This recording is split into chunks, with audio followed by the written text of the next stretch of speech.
Então, boa noite para quem não tinha ouvido meu boa noite ainda. Bem-vindos, né? Espero que vocês estejam curtindo essa primeira semana de aulas aí, né? Na nossa turma do Intensivo Enem. Enquanto todo mundo vai chegando, eu já vou me apresentando um pouquinho para vocês, tá? Essa é a nossa aula inicial aí sobre o Enem. É uma aula bem importante para a gente entender um pouco mais sobre como funciona a prova de linguagens, né? O que ela tem aí de, vamos dizer assim, do jeitinho próprio do Enem. E aí eu vou começar também a me apresentando um pouquinho, né, para vocês saberem quem é essa pessoa que vai estar com vocês aí no resto do semestre. Meu nome é Marcela, né, mais precisamente Marcela Gavagrilo, e eu vou falar um pouquinho sobre mim também antes de falar sobre o Enem, pois, né, tá tudo certo. Então, vou começar aí, né, botei essa focinho pleníssima, né? Falando para vocês, oi, gente! E aí, para eu me apresentar, eu gosto sempre de falar, né, da minha formação. Eu sou formada em Letras pela Universidade Federal de Viçosa e mestra também, nesse caso, em Literatura pela UFV, né? Eu morei em Minas muitos anos, mas eu não moro mais em Minas Gerais, né? Eu moro na Bahia, eu sou baiana. E aí eu sempre gosto de começar com essa, porque aqui a gente acaba tendo pessoas de muitos lugares, né? Mas é difícil, às vezes, eu achar pessoas aqui, né, da minha região, né, que eu sou do extremo sul da Bahia. Então, se tiver algum baianinho aí, né, pode falar que estamos juntos nessa.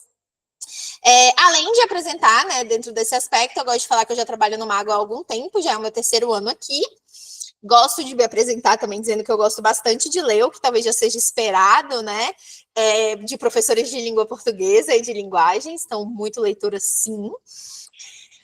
Gosto de falar também que nesse tempo que a gente vai passar juntos, vocês com certeza vão ouvir os meus bichinhos em algum momento. Eu tenho 4 gatos e 4 cachorras, então volta e meia eles aparecem. Inclusive, na última aula que eu estava dando hoje, antes de vocês, uma delas resolveu aparecer na câmera. Então, do mais absoluto, né, ela só parou e ficou aparecendo junto comigo aqui na câmera, mesmo com esse fundo falso aqui, né, com essa imagem de fundo. Então, assim, o caos, né? Inclusive, essa imagem de fundo um dia foi uma estante bonita, mas aí eu mudei os móveis de lugar e agora a gente tá lidando com fundo falso mesmo. E é sobre isso e tá tudo bem. E deixa eu ver mais o quê? De vez em quando, talvez vocês ouçam também o meu marido, que ele trabalha aqui do meu ladinho e ele acompanha todas as minhas aulas, coitado. Sem querer querendo, ele tem que ouvir todas elas. Então, de vez em quando, ele dá um pitaco do mais absoluto Neida, ou eu pergunto alguma coisa e ele me responde para, né, alguma palavra que eu estou esquecendo, alguma coisa assim. Então, ele é uma participação mais ou menos especial dessas aulas. E eu acredito que é isso, né? Se vocês tiverem mais alguma dúvida ou quiserem saber mais alguma coisa sobre a prof, né, e tudo mais, a gente também vai se conhecendo aí ao longo do tempo, certo? E aí, agora que eu já me apresentei um pouquinho, eu vou apresentar para vocês um pouquinho a prova, né, que a gente está aprendendo mais sobre ela e principalmente as nossas aulas, como é que vão funcionar também. Bom, quando a gente fala aí da prova, né, do Enem, a gente está falando basicamente de uma prova que não é focada em um conteúdo, né? Então, o objetivo do Enem não é ser conteudista, nunca foi. O Enem, ele tem como objetivo trabalhar os conteúdos de uma forma mais relacionada ao texto, à prática desses conteúdos. O que isso significa? Significa que você não vai encontrar no Enem, principalmente no Enem de linguagens, né, de língua portuguesa e tudo mais, você não vai encontrar no Enem uma pergunta conteudista apenas sobre o conteúdo. Todas as perguntas vão estar diretamente relacionadas aos textos que vão estar na prova, de uma forma ou de outra. Isso não significa que você precisa ler esses textos inteiros. A gente vai falar um pouquinho sobre isso. Mas isso significa que a resposta vai estar com você no momento da prova. Não é um tipo de conteúdo que você precisa ter um saber anterior, vamos dizer assim. É claro que cada conhecimento que você desenvolve, como os conhecimentos que a gente vai desenvolver aqui, te auxiliam a responder essa prova de forma mais pertinente. É esse o diferencial, por exemplo, de fazer provas antigas. É esse o diferencial de você ter um acesso a um cursinho específico, porque não é apenas o conteúdo, mas o formato da prova, a manha da prova que você precisa pegar para poder desenvolver, né? Então, se fosse só o conteúdo, não é muito simples. Aprendi o conteúdo, sei tudo do conteúdo, vou fazer qualquer prova. Infelizmente ou felizmente, não é assim que funciona. Tem muito a ver com entender como a prova funciona também. E aí, quando a gente fala da prova de linguagens, principalmente, a gente está falando de múltiplos conteúdos ali dentro, né? Tanto é que linguagens, propriamente dita, não é só a língua portuguesa. A gente tem a língua estrangeira, a gente tem a língua portuguesa e a gente tem as outras linguagens, como a linguagem artística, que é onde entra por exemplo, um conteúdo mais literário, né? A gente tem, por exemplo, conteúdo de até educação física, né? Apesar de serem poucas questões, existe, e claro, a linguagem artística, né? Que seria o conteúdo de artes também. Então, a gente vê aí várias matérias diferentes coexistindo nesse espaço da prova, que não é apenas de língua portuguesa. Então, quando a gente fala desse português, né, dessas linguagens do Enem, a gente está falando de bastante coisa, mas a gente está falando principalmente de texto. Então, a nossa aula de hoje já é para a gente entender como que a gente faz essa leitura e interpretação do texto da melhor forma possível. E, além disso, é claro, tem alguns conteúdos que ajudam a gente nesse elemento. O primeiro deles é o da aula de hoje, que é o que a gente vai ver da diferença entre compreensão e interpretação textual. Então, a gente vai começar entendendo melhor o que é esse conceito e por que ele é importante para a prova. Nas próximas semanas, a gente vai continuar vendo parte desses conteúdos, como, por exemplo, tipos e gêneros textuais, intertextualidade, variação linguística, funções da linguagem, entre outros conteúdos, como, por exemplo, a leitura de poesia no Enem, que é mais específico, né? Como, por exemplo, trabalhar figuras, como, por exemplo, enfim, né? Várias outras pequenas e grandes matérias aí que também vão influenciar o momento da prova. Mas, realmente, os mais frequentes, os que aparecem com mais força, vamos dizer assim, são esses conteúdos iniciais, certo? E aí a gente sempre vai tentar mesclar, justamente pela importância de fazer, né, a prática, a gente sempre vai tentar mesclar o conteúdo com exercícios. Então, a gente vai ter sempre uma aula inicial de conteúdo propriamente dita e uma segunda em que a gente já vai mesclando com atividades próprias do Enem. Eu acredito que são as aulas mais importantes para a gente poder entender como que a prática acontece. Ótima pergunta. Então, eu não preciso me preocupar com coisas tão gramaticais como sujeito, predicado, não precisa, tá? O Enem, quando a gente fala de gramática, o Enem ele não se preocupa em trazer esses elementos gramaticais, principalmente relacionados à oração. Então, isso de sujeito, orações subordinadas, isso daí não aparece. O que pode aparecer volta e meia são algumas classes de palavras nas alternativas. Então, pode ser que tenha uma alternativa que fale alguma coisa de um adjetivo ou de uso de um substantivo. E que aí, se você não souber o que é, talvez dê uma leve dificultadinha na sua vida. Mas, assim, também não há uma necessidade de você reconhecer esses elementos para conseguir fazer a prova. Outros elementos são mais importantes, como esses conteúdos principais de variação e tipos e gêneros textuais, que são os dois conteúdos de maior predominância no Enem. Gente, variação linguística é, assim, várias questões. Tipos e gêneros, várias questões, né? Todos os outros são poucos. Tipo, por exemplo, função da linguagem. A gente sabe que cai todo ano no Enem. É certeza que tem uma questão, mas é uma questão só. Então, tipo assim, beleza, todo ano tem, mas é uma. Então, a gente vai ter uma aula, a gente vai se preparar para ela, mas, poxa, é uma. A maior vez que apareceram duas questões. Agora, variação não. Variação tem várias. Tipos e gêneros textuais tem várias. Intertextualidade tem pelo menos duas todos os anos. Então, assim, esse tipo de coisa que a gente tem que ficar atento, tá?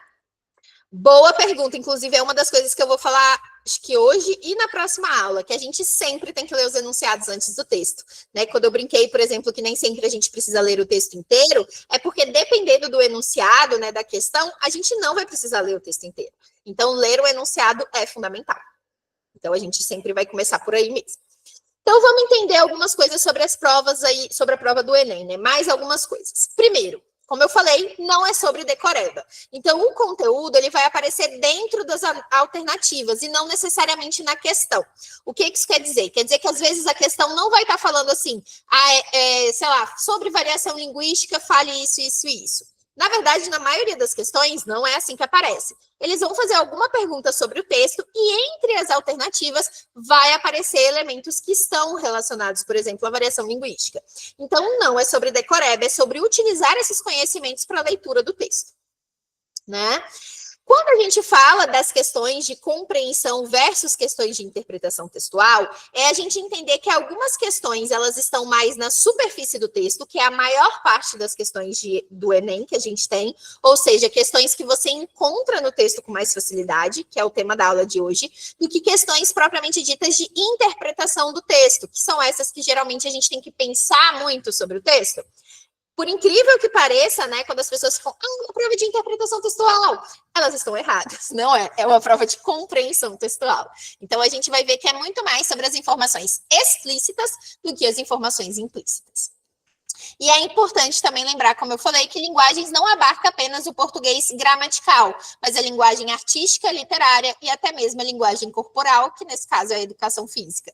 Ah, Marcela, como assim educação física? São aquelas questõezinhas que às vezes vão falar de saúde, aí tem uma questãozinha que fala sobre dança, uma questãozinha sobre esportes, do mais absoluto nada? Pois é. Então, sempre tem. O conteúdo que cai sempre uma questão é funções da linguagem. Todo ano tem uma questãozinha lá que é sagradinha. O Enem bota só ela. Você já sabe, assim, você bate o olho e fala, tá aqui a função de linguagem. E é muito engraçado porque vocês vão ver, quanto mais a gente responder, mais vai ficar visível, eu acho isso para vocês, como que o Enem ele tem um formatinho de prova de linguagem, gente, que é muito, muito igual.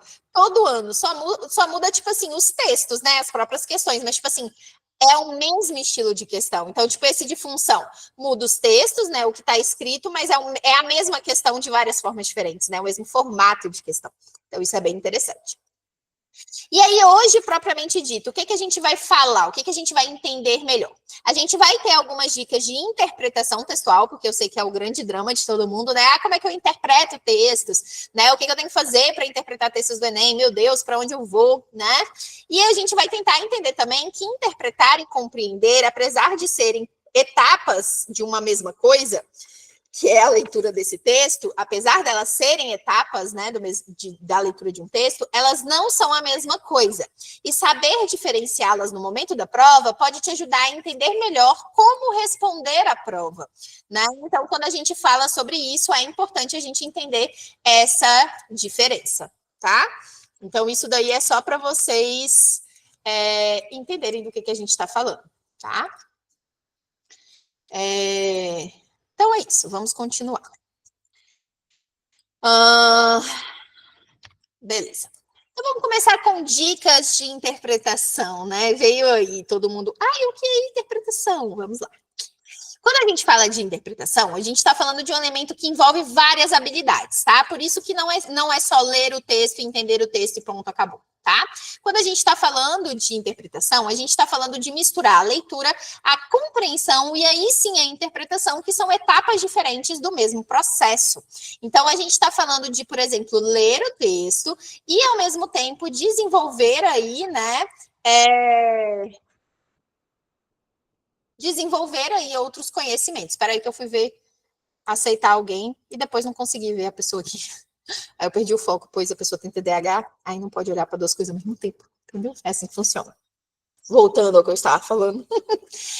Então, a gente está falando de interpretação, a gente está falando de várias coisas que a gente vai mobilizar. Como assim? Vários conhecimentos. Eu vou precisar do meu conhecimento de mundo, eu vou precisar do meu conhecimento da língua, eu vou precisar, por exemplo, enfim, de vários conhecimentos, inclusive da sociedade em que eu vivo, para poder ler e interpretar esse texto de uma forma, né, que funcione bem.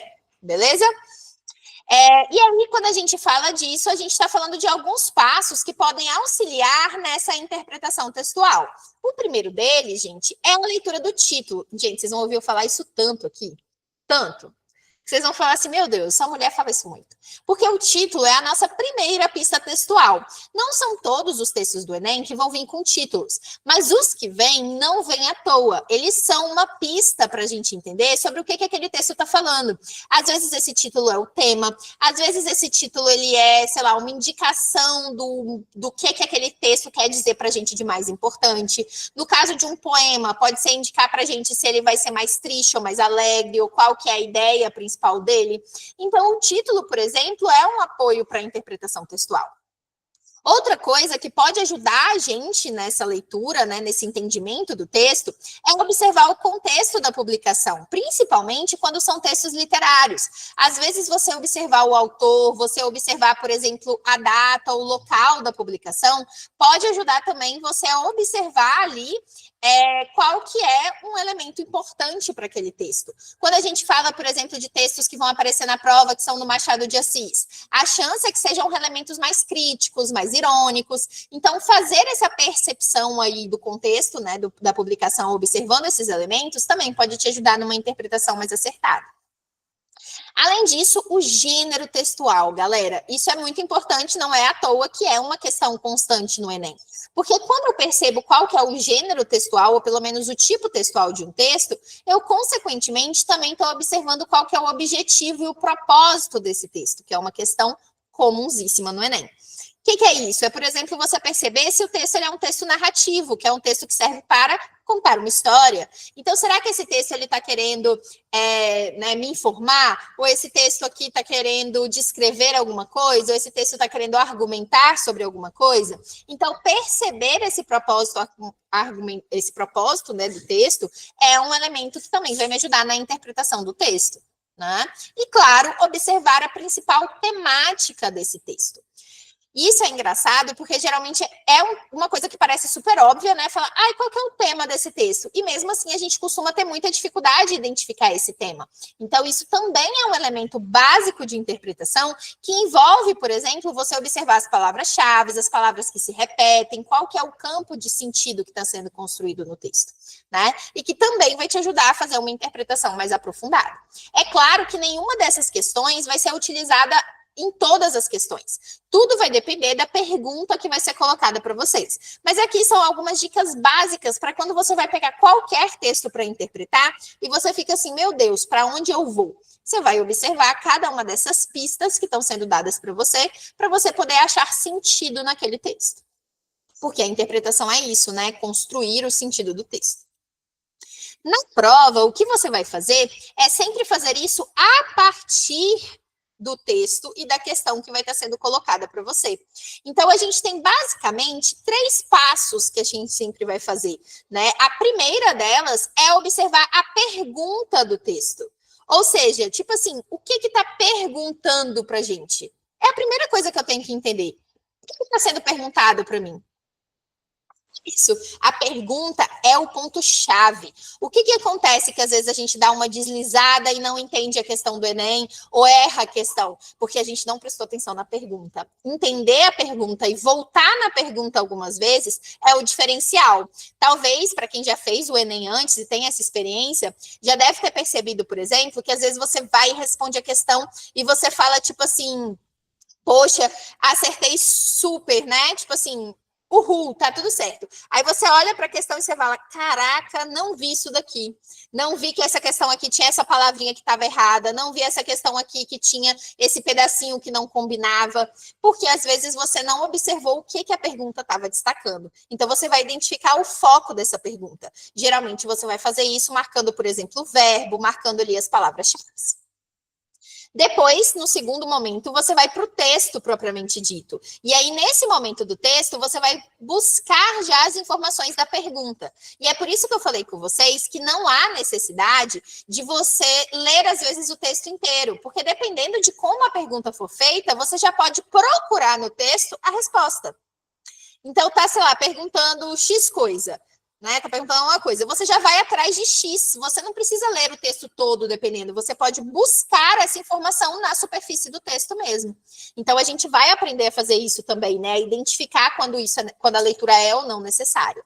E aí, no terceiro momento, vem um outro aspecto que muitas vezes as pessoas ignoram quando a gente fala do Enem, e que acha que é só você, vou ler aqui, a questão que vai parecer certa, eu vou marcar e vou sair correndo.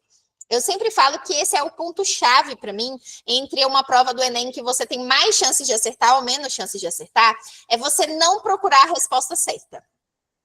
E aí, quando eu falo isso, todo mundo fica, como assim não procurar a resposta certa? Mas é justamente isso, você não vai procurar a resposta certa, você vai procurar a menos errada. O que isso significa? Você vai partir do pressuposto de que o Enem sempre é muito malucão e que as questões dele provavelmente a maioria estão erradas, mas vai ter uma que vai estar menos errada. Por que que isso é importante? Porque aí, ao invés de você só marcar a primeira que parecer certa e que você falou, essa aqui faz sentido, e aí tem muito mais chance de você deslizar e marcar uma que não tem nada a ver com nada, na verdade, você vai fazer os levantamentos das hipóteses de leitura. Então, cada alternativa é uma hipótese que está sendo levantada sobre o texto, e você vai analisar procurando o erro daquela alternativa. Então, você vai falar, essa daqui não é por causa disso, essa daqui não é por causa disso. E aí você vai ver que vai ficar muito mais fácil tirar da frente as erradas. Tanto é que aqui a gente gosta de falar do resta um, né? Que é justamente você ir retirando, começa retirando duas das alternativas mais aleatórias, até restar duas alternativas apenas, e entre essas duas você achar a que está menos errada. Né? E isso geralmente ajuda bastante a você não se enganar com o que parece certo só na superfície. Então, a gente vai treinar sempre desse mesmo jeitinho, nesse mesmo passo a passo. Então, a gente vai começar pela pergunta, a gente vai para o texto e a gente vai eliminando as alternativas até achar. Aí eu geralmente recebo essa pergunta, falando assim, Marcela, mas aí não vai demorar mais? Eu falo, gente, não demora mais. Depois que você pega o ritmo, você vai ver que é muito tranquilo. Até porque, com a prática, né, vai ficando muito mais fácil você fazer esse processo sem isso te tirar tanto tempo e sem isso te dificultar a vida, porque o objetivo, na verdade, é facilitar não só que tenha um tempo favorável de prova, mas que seja um tempo bem aproveitado. E aí também é muito importante a gente entender que no Enem a gente não vai estar só interpretando o texto, mas a gente vai estar interpretando a própria prova. Por quê? Porque a pergunta precisa da interpretação, a alternativa precisa da interpretação. Então, você não está lendo e tentando entender apenas as alternativas ou só a pergunta, você está tentando ler tudo. É a prova como um todo que você está analisando, né? E isso é muito parecido com quem já fez o PISME, por exemplo, né, ou está fazendo, né, o PISME, de ler primeiro a pergunta e depois o texto. Isso daqui é muito semelhante entre ambas as provas. E aí, quando a gente fala de diferenciar a compreensão e a interpretação textual, não quer dizer que a gente precisa, por exemplo, fazer isso de uma forma que as duas coisas sejam contrárias. As duas coisas não são contrárias, tá, gente? Como assim? A compreensão, ela é uma parte do que depois vai virar a interpretação. No nosso dia a dia, as duas coisas elas andam juntas. A gente faz a compreensão e a interpretação juntas no automático. Marcela, se a gente faz as duas no automático juntas, por que eu preciso saber a diferença entre eles? Porque nos textos, nas provas, às vezes você vai ser pedido só para olhar a compreensão, que é o que está na superfície do texto, ou o que a gente vai chamar de informações explícitas, que são facilmente encontradas na superfície textual. E aí, esse tipo de questão é mais fácil. E são as questões mais presentes no Enem. O que isso significa? São as questões que não exigem conhecimento anterior de vocês. Então, você chega lá e só de procurar na superfície do texto, as respostas estão ali para você. Agora, pode acontecer de vez ou outra aparecerem questões de interpretação. São essas que precisam de inferências ou de achar informações que vão estar implícitas. Ou seja, não vai estar explícito no texto e você vai precisar tirar uma conclusão daquele texto. Então, existe uma diferença no formato das duas questões, que é o que a gente vai aprender hoje. Até para que vocês se tranquilizem de saber que, geralmente, no Enem, são, né, as questões de compreensão as mais comuns. Então, vocês estão acompanhando? Está fazendo sentido? Tem alguma dúvida? Quer que eu repita alguma coisa? Se vocês quiserem ir mandando as perguntas enquanto eu estou falando, gente, pode mandar, porque eu sempre fico de olho aqui no chat para poder ir tirando as dúvidas de vocês também. Mesmo que eu demore, eu volto e respondo. Beleza? E aí, quando a gente está falando, né, disso, assim, como que a gente vai reparar que é uma questão de compreensão ou que é uma questão de interpretação? Basicamente, a gente vai olhar para a própria formulação da pergunta. Então, o próprio enunciado vai indicar para a gente se a questão é de compreensão ou de interpretação. Aqui, por exemplo, eu coloquei 2 exemplos aí, que são de 2025 mesmo, só a perguntinha, não trouxe a questão inteira, a gente vai responder uma questão nessa aula, mas aqui eu quis trazer só o enunciado, para vocês observarem a diferença. Por exemplo, na primeira questão, está dizendo assim, A apresentação do dado estatístico ao final desse texto revela a intenção de. Então, existe uma intenção nesse texto, né, que está ali no texto, que está presente no texto, né, está ao final do texto, existe uma intenção ali que você consegue perceber pela exibição desses dados. Então, você não precisa de uma informação externa, você não precisa pensar muito, vai estar no texto, você vai voltar para o texto, a informação vai estar ali de alguma forma. Agora, olha esse outro exemplo, né? Que é, inclusive, um exemplo da parte do conteúdo de artes, né? Mas que é de linguagens também. A leitura desses textos, infere-se que a compreensão da arte plumária indígena requer a consideração da. Aqui é uma questão mais voltada para a interpretação, porque ele está te pedindo uma conclusão. Então, você vai ter que inferir alguma coisa. Mas você vai estar fazendo essa conclusão, essa interpretação do nada? Não. Ainda assim vai estar lá no texto de alguma forma. Então, mesmo quando é de interpretação, isso não significa que você não vai ter a informação com você na prova. É só que ela não vai estar tão explícita. Você vai precisar pensar nela de uma outra maneira. Ela não vai estar direta ali, ela não vai estar com as mesmas palavras ou com sinônimos. Ela vai estar de um outro jeitinho. Então, é isso que a gente vai ter que aprender a reconhecer. Então, quando a gente fala da compreensão, né, isso que a gente está falando de olhar a superfície textual, é porque ela é um pouco anterior à interpretação e por isso, de certa forma, mais fácil, né? Ela está mais na superfície do texto. Você vai observar o que vai estar explícito. E aí, como que eu faço isso, Marcela? Como que eu percebo que está explícito, né? Ou o que quer dizer fazer uma questão de compreensão? Eu vou poder voltar para o texto, eu vou saber que a resposta vai estar no texto. E aí, quando eu for fazer essa volta para o texto, eu não preciso necessariamente ler ele inteiro. Eu vou buscar palavras iguais ou sinônimos da palavra que está na pergunta.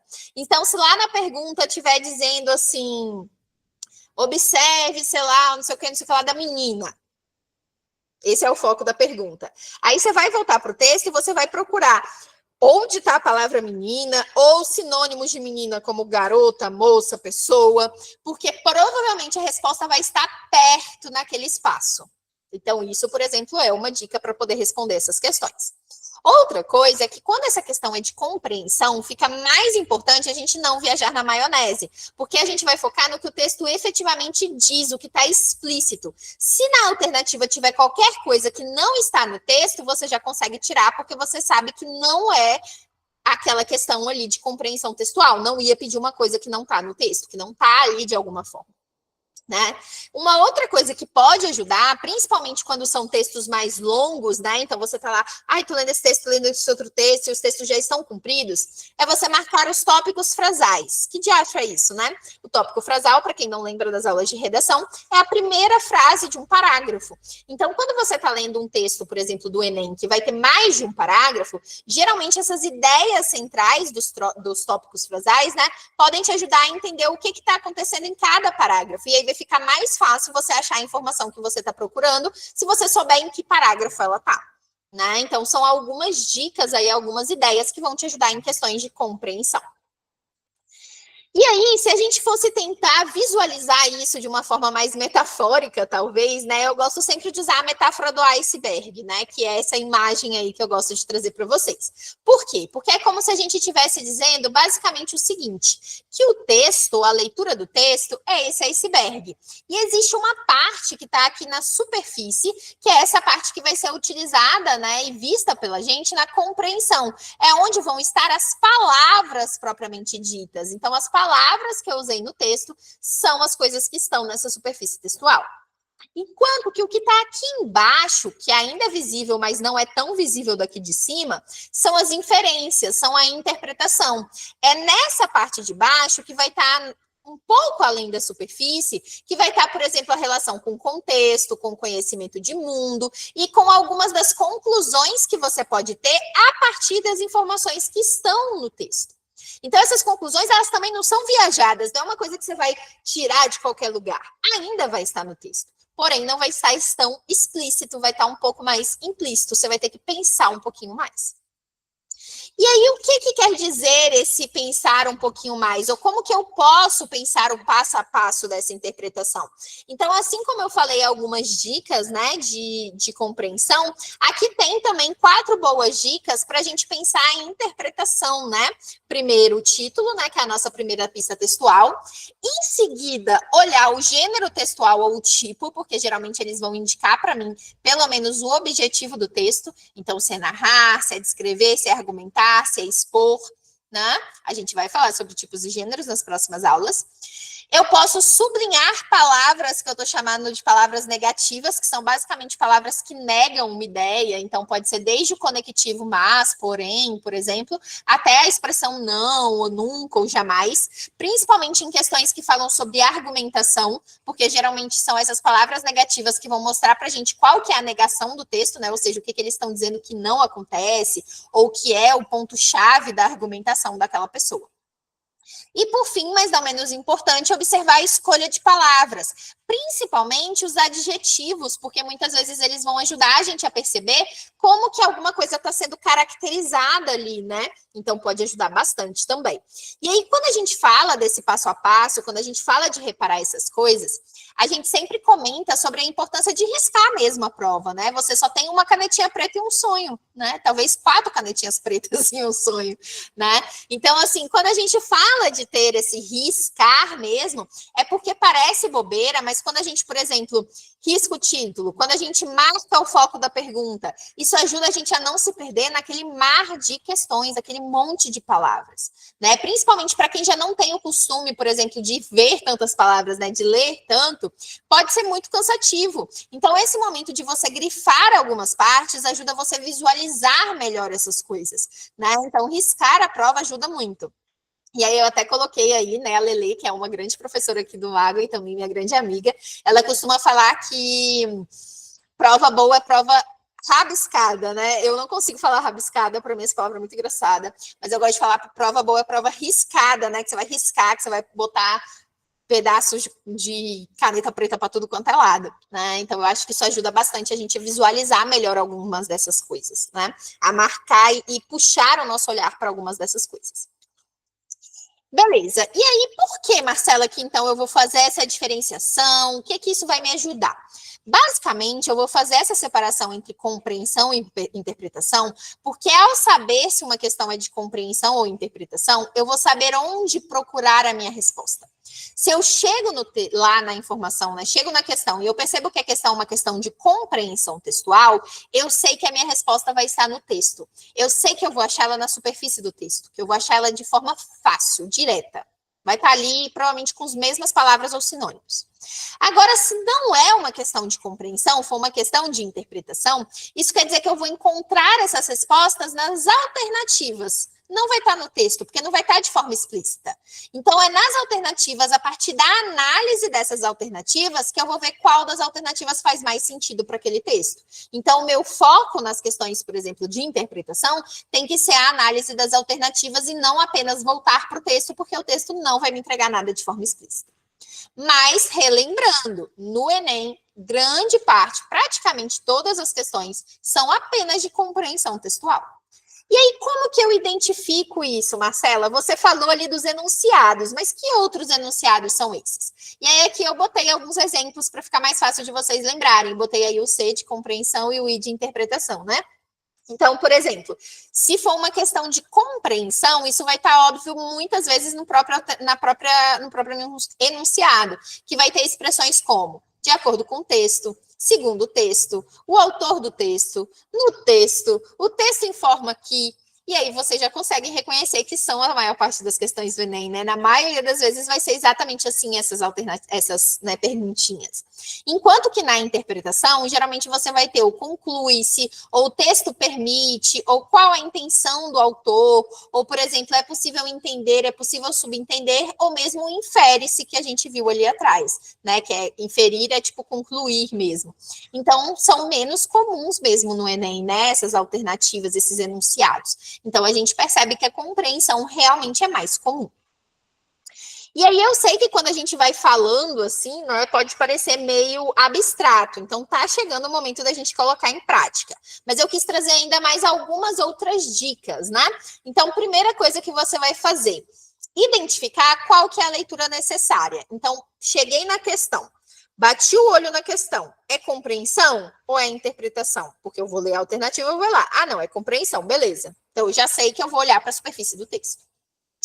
Aí, se for de compreensão, o que pode facilitar a sua vida na compreensão? Identificar a temática e o objetivo do texto. Quais informações o enunciado destacou? Ou partir do enunciado e marcar as palavras-chave desse enunciado. Porque lembra que eu falei de procurar os sinônimos? Então, se você procura os sinônimos, isso vai facilitar se você souber exatamente quais são as palavras-chave, as palavras mais importantes que você sente que são o foco do enunciado. Agora, se porventura for uma questão de interpretação, você vai poder ir um pouco além da superfície do texto. O que você vai perceber do que nos foi apresentado pelo texto? Só que aqui também cabe uma observação. Um risco é as pessoas viajarem na maionese. Então, é importante você não extrapolar as pistas textuais, ou seja, você não pode só afirmar qualquer coisa sobre o texto. Lembra quando a professora de escolinha botava assim, qual que é tal coisa aconteceu no texto, assim, assim, assado, qual a sua opinião? Aí todo mundo achava que podia dar qualquer opinião, porque se é sua opinião, você pode falar o que você quiser? Gente, isso não é verdade. A sua opinião sobre o texto precisa ser sobre o texto. Você não pode só falar qualquer coisa aleatória. Né? Então, assim, é importante você não extrapolar o que está no texto. Né? Então, você vai além da superfície, mas você não vai falar uma coisa que não está lá. Então, por exemplo, o texto está falando que gatinhos são fofinhos. Você não pode chegar lá e falar que gatos são horríveis, só porque você quer falar isso. Você tem que partir do que está acontecendo no texto. E, claro, você vai analisar também o contexto e recuperar outras pistas, inclusive sobre o autor e sobre o seu conhecimento de mundo, para poder responder aquela questão. E aí vem, para mim, uma das coisas mais importantes da gente entender sobre o Enem, e que é onde muita gente cai. Galera, isso aqui, oh meu Deus, se eu ganhasse ali se eu tivesse ali uma chance de falar assim, uma coisa dessa aula para você guardar, é isso aqui. Porque, gente, muita gente cai nisso daqui. É uma besteirinha, assim, mas que leva muita gente. Que é você tá lendo as questões, aí você tá lá prestando atenção, tá fazendo todas as dicas. Tô fazendo tudo que o Marcelo falou. Pá, pá, pá, pá. Aí você vê uma alternativa e você fala, nossa, que linda, vou marcar ela. E aí, quando você vai ver, ela tá falando alguma coisa que tem a ver com a realidade, mas não era o que estava no texto. E aí é muito importante, então, entender que a alternativa, a análise que você vai ter que fazer, não é sobre o tema, é sobre o texto. Como assim? Vou dar um exemplo. Às vezes vai estar lá, por exemplo, um texto falando sobre saúde. É um tema que sempre aparece na prova de linguagens, né? Falando sobre saúde, saúde física e tal. Aí vai ter uma alternativa lá falando que saúde é uma coisa muito importante. E aí vai ter outra falando que saúde é relacionado a questões financeiras. Aí no texto está falando que é relação financeira. Só que aí você olha para a alternativa falando que saúde é muito importante e você fala, nossa, mas saúde é muito importante, vou marcar essa porque ela é muito importante.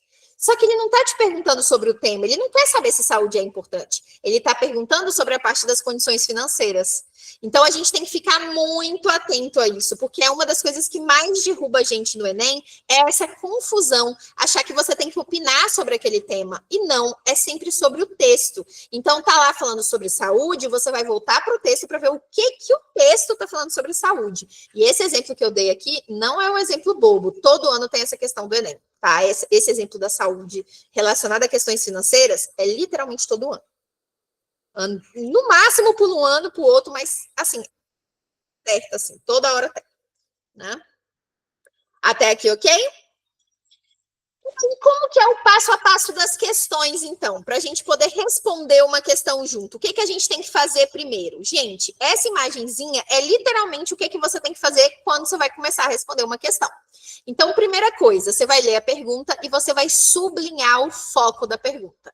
O que é esse foco da pergunta? O verbo. Então, tipo assim, tá mandando você observar o que daquilo ali. E as palavras-chave. Então, você vai marcar ali o que é mais importante da pergunta. Aí você vai voltar para o texto, mas você vai voltar com esse foco. Você vai buscar as palavras que existem ali quando é essa questão de compreensão. Então, você vai procurar as palavras-chave que estavam lá ou sinônimos dessas palavras-chave. Aí você vai retomar para a pergunta. Você não vai direto para as alternativas, porque senão você pode esquecer o que é o mais importante da pergunta. E você não pode perder o foco da pergunta. Então você vai tentar, inclusive, tentar responder na sua cabeça primeiro. Essa dica é ainda mais importante se você é a pessoa que terminou de responder a questão, entregou a prova, e quando você vai ler a questão de novo, você fala: caraca, se eu tivesse prestado atenção, eu tinha marcado essa outra aqui. Eu sabia que era essa outra aqui. Só que aí na hora eu marquei essa. Se você é essa pessoa que fica assim, eu sabia que era essa matéria aqui, mas fiquei na dúvida e marquei essa, aí é mais importante ainda você tentar responder na sua cabeça antes. Porque as alternativas do Enem, elas podem te dar uma confundida. Mas se você souber qual que é a resposta, é mais fácil você achar ela entre as alternativas. Às vezes a gente quer ler logo as alternativas, mas talvez se prestar atenção na pergunta pode ser uma alternativa melhor. Eu falei tantas vezes palavra alternativa que ela, Maria. A professora está cansada, né? Essa é minha 50ª aula, mentira, mas é tipo assim, é a 7ª aula hoje, né? E eu tô assim, pô da rabiola. É sobre isso, tá tudo bem. Vocês também, né, amores? É sobre isso. E aí a gente chega na quarta, né, das possibilidades, que é a leitura das alternativas. O que você vai fazer nessa leitura? Você vai eliminar sempre duas. As primeiras duas que você conseguir eliminar, tira da sua frente. Aí vão restar 3. Dessas 3, você vai eliminar mais uma. E aí você vai ficar em dúvida entre duas. E aí eu sempre, nesse momento, alguém fala assim: ah, Marcela, mas eu sempre fico em dúvidas entre duas. Mas aí eu vou e marco a errada. E aí eu falo assim: gente, é melhor você ficar em dúvida entre duas do que ficar em dúvida entre 5. Sempre. É bem melhor dúvida entre duas do que entre 5. Por quê? Se você já conseguiu diminuir de 5 para 2, quer dizer que você já conseguiu fazer uma boa análise da prova, você já conseguiu diminuir o erro, a margem de erro. Todo mundo sabe que o Enem ele tem o TRI, então ele não está analisando apenas a alternativa correta, ele também está analisando se você está acertando a fácil ou a difícil, se você está chutando ou não. Então, que alternativa você vai marcar é importante para o Enem. Então, se você consegue eliminar as piores e ficar mais próximo da real, isso te ajuda no TRI. Então, mesmo para chutar, você tem que ter um chute inteligente no Enem. Então, se você já consegue dividir para 2 ao invés de 5, isso já é melhor para você. Isso já é meio caminho andado para o seu TRI melhorar, isso já é meio caminho andado para você acertar. Porque quando você está em dúvida entre duas alternativas, o que você vai fazer? Você vai buscar a menos errada. Você vai tentar eliminar entre as duas. Errou, acontece, bola aqui, né? Bola para frente, vida que segue. Mas geralmente entre duas é melhor para você do que entre 5. Então a gente sempre vai tentar diminuir. Ah, não consegui descobrir, chutei, tudo bem. Mas se você chutou com a possibilidade de estar mais próxima da correta e mais distante da mais incorreta, isso ainda assim faz uma diferença positiva para sua prova. Que aí não vai parecer que você chutou aleatoriamente mesmo. E aí, vamos ver um exemplo da prova de 2025? Na semana que vem, como eu falei com vocês, a gente vai responder várias, eu trouxe muitas. Então, hoje eu comecei de leve, já que é o nosso primeiro momento, né? Então, eu trouxe uma única questão, e aí eu peguei a prova mais recente, eu botei 2025, mas é 2024, né? Vocês sabem, vocês me perdoem, é sobre isso, tá tudo bem. A mulher está tão no PISME, assim, que o PISME é sempre o nome seguinte, né? Mas é a prova de 2024, vocês entenderam muito bem, porque vocês são muito inteligentes. Então, prova do ano passado, na verdade, né? O exemplo de 2024. Então, a gente tem, primeiro, a gente faz o quê? Lê a pergunta. Aí a pergunta está dizendo assim para a gente: as causas do desequilíbrio na saúde mental apontadas no texto estão relacionadas às. O que já está aí direto? Estão apontadas no texto. Se estão apontadas no texto, esse tipo de questão é uma questão de quê? De compreensão textual. Então, eu não vou olhar, eu não vou pensar, eu não vou endoidar tudo de pensar alguma coisa para fora do texto. Está no texto. A minha resposta está aqui, junto comigo. E aí, eles estão falando que são as causas desse desequilíbrio.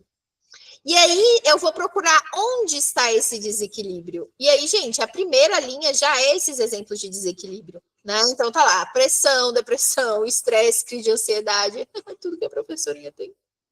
Triste.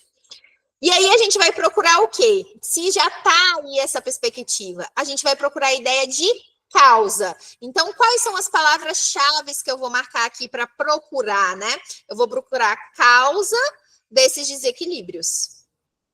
Talvez não esteja a palavra causa, mas talvez esteja alguma outra coisa que me ajude a entender. Até porque aqui está falando da saúde mental e tudo, e depois que fala disso, vai apresentar esporte. Então, vai começar a falar de vários esportes.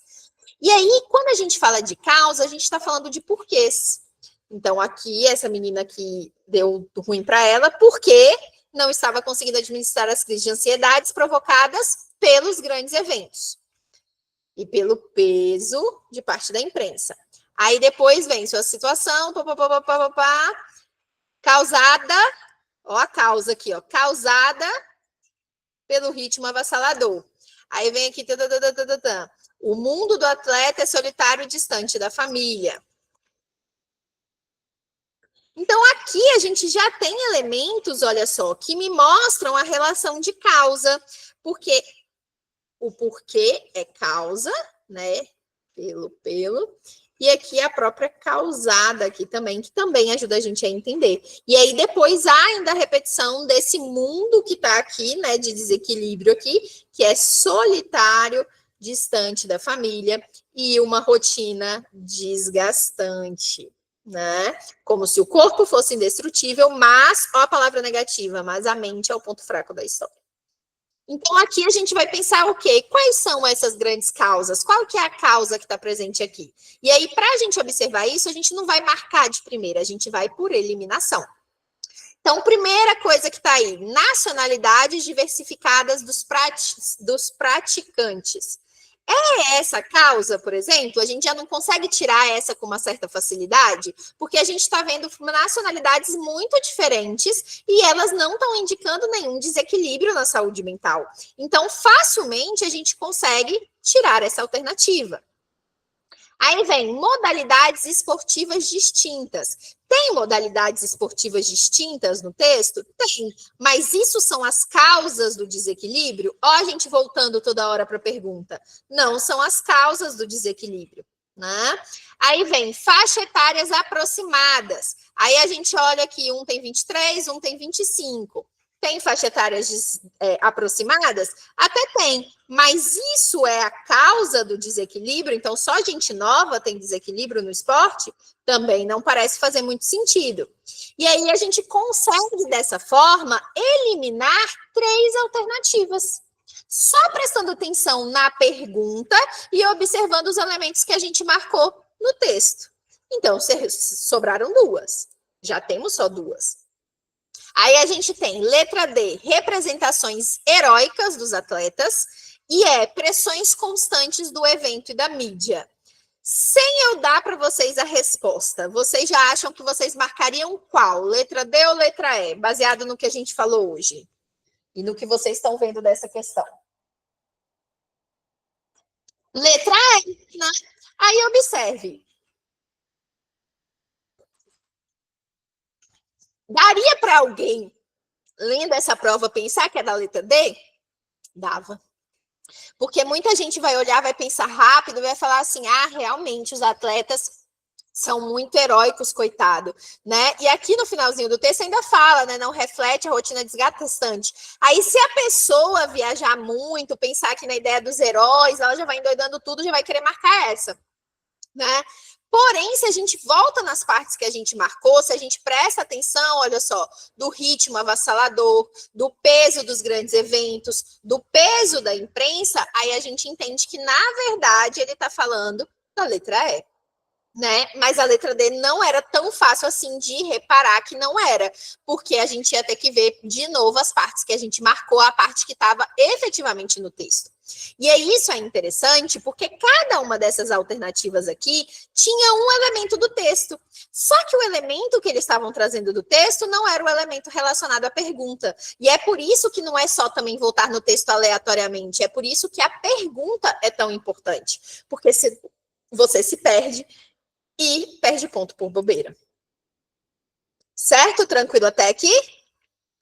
E aí, o que significa isso? Significa que a partir de agora a gente vai praticar sempre questões do Enem, justamente para observar elementos como esse. Tá vendo como quando a gente responde parece que tudo faz um pouco mais de sentido do que a gente estava falando?